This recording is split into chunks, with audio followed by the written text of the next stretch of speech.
Well, hello everybody. This is Julia from Just One More Card, and today I want to show you how you can use your Copic markers to color up these cute dragons by My Favorite Things. And I also have the absolute honor of having been invited to hop along with the amazing Kathy Rakusin and her 30-day coloring challenge.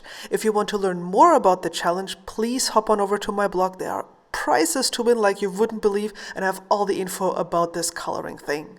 So I used the mini storybook die by Pretty Pink Posh to die cut these pieces from Copic friendly cardstock, and now I'm going to tape this die to my card base and run it through my Big Shot, but not with the cutting plates, but instead with a, I don't know, it's the crease plate. I will link to it in the video description and the product list.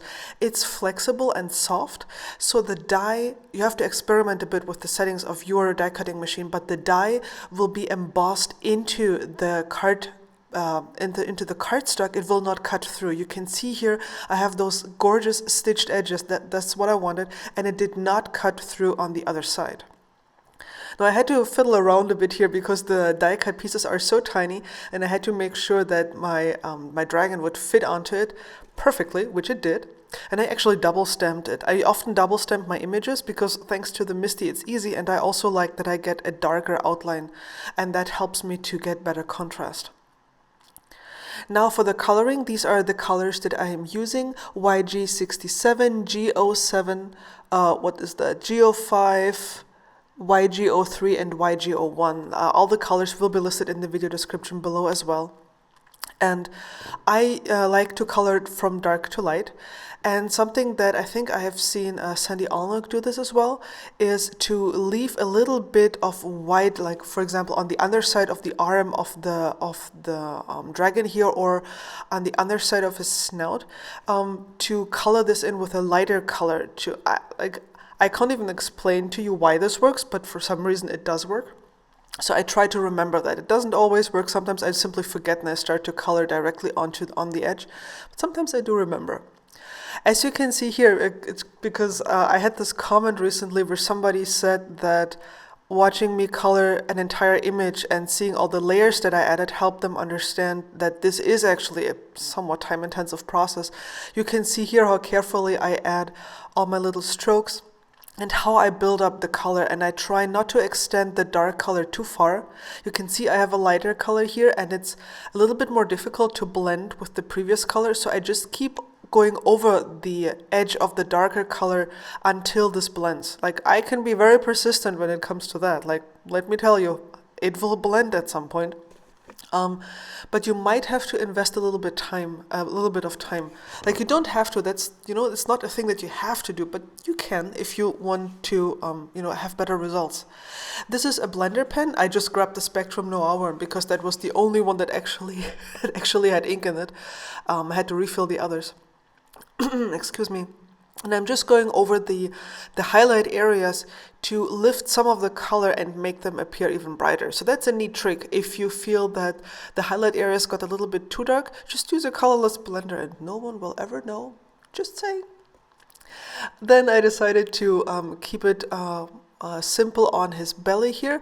I'm using various brown colors, and I'm just again blending from dark to light and trying to leave as much space as possible here for the highlight. I'm not even coloring everything in to make sure it looks really nice and dimensional. And I'm going to do the same thing on his wings and the whatever that is on his spine. I have no idea how that is called. You guys can probably tell me that.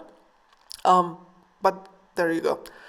And I think those are purple colors that I'm using. And you can see even in those tiny areas, I try to add a gradient and I leave stuff white simply because that will give the illusion of a highlight and make the entire character appear even more dimensional. There's nothing wrong if you don't want it to be dimensional. Doing it in two-dimensional space is also interesting.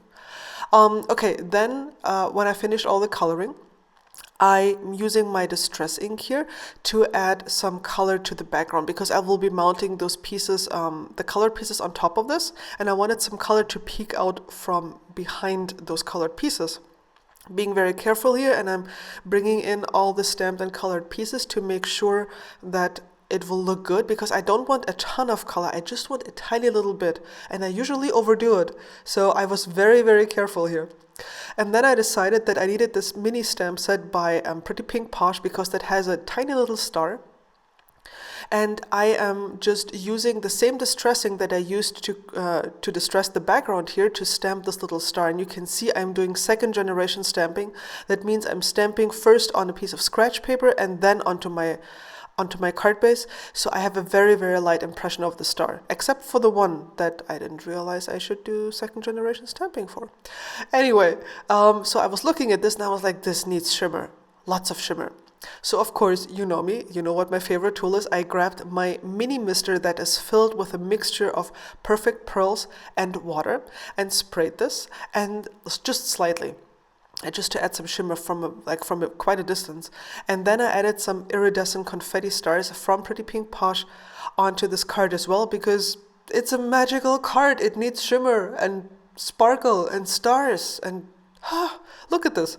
I'll have some close-up shots for you can see this even better, but here, look at this gorgeous sparkliness. I just absolutely love this card. I had so much fun coloring this. And here you can see the effect that the mini mister and the perfect pearl side, it just sparkles amazingly like you wouldn't believe. It's one of the cards that I'm really, really proud of. I think it turned out really, really well. Here you can see the tiny little confetti that I adhered to the card with my glossy accents. And here is a close-up without the shimmer, just to show you the coloring that I did. So I hope you like this. I hope you got inspired. If you are watching this in November of 2016, don't forget there is a coloring challenge going on, the 30-day coloring challenge by Kathy Rakusan. You are welcome to hop on over to my blog. The link is in the video description below to learn about amazing prizes and what this challenge is all about. And if you need more inspiration for coloring, check out these 2 videos, and I would love if you would subscribe to my channel. Thank you so much for watching, and I'll catch you again soon. Bye bye.